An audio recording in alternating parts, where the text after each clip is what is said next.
नमस्कार मित्रांनो, स्वागत आहे तुमचं पुन्हा एकदा एका नवीन विषयासोबत. आणि तो विषय म्हणजे सर्वांसाठी सारखाच असतो. कसा? आपल्यासाठी आपण, म्हणजे अहम ब्रह्मास्मी. बऱ्याच वेळा म्हणतो ना आपण, तुम्ही म्हणता की नाही? असंच काहीसं नाही का? म्हणतो की नाही आपण, अहम ब्रह्मास्मी. ही एक आध्यात्मिकतेकडे जाण्याची एक पायरी आहे असे मला वाटते. हा भौतिक जीवनात एक वेगळा अर्थ सांगितला जातो व आध्यात्मिक रीतीने एक वेगळा. मला आध्यात्मिकरित्या आपल्यासाठी आपण का वाटतो ते समजून घ्यावे. मंडळी, जीवनाच्या प्रवासात आपण अनेक नाती जोडतो, अनेकांवर विश्वास ठेवतो आणि अनेकांकडून अपेक्षा करतो. पण अध्यात्म सांगते की या सगळ्या गर्दीत शेवटी खऱ्या अर्थाने आपल्यासोबत कायम राहणार एकच असतो. कायम राहणारा एकच असतो. तुम्हाला, मला, सर्वांना माहीत आहे. तो म्हणजे आपण स्वतः. आपले शरीर, आपले मन, आपली आत्मा हेच आपले खरे साथीदार आहेत. जन्मावेळी आपण एकटेच येतो आणि शेवटच्या क्षणी हा प्रवास एकट्यानेच करायचा असतो.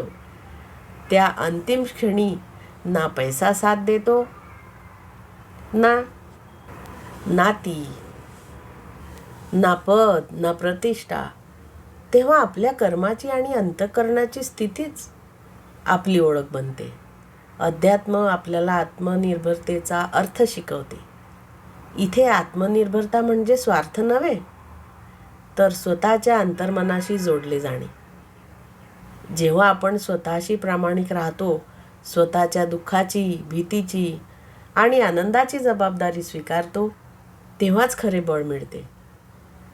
आपण अनेकदा सुखासाठी बाहेर शोध घेत असतो, लोकांमध्ये, वस्तूमध्ये, नात्यांमध्ये. पण अध्यात्म सांगते की सुखाचा स्रोत बाहेर नाही, तो आपल्या आतच आहे. जेव्हा मन शांत होते, अपेक्षा कमी होतात आणि मग स्वीकाराची भावना वाढते. तेव्हा जीवन आपोआपच हलके होते व हे आपल्याला ध्यानात कळून येते.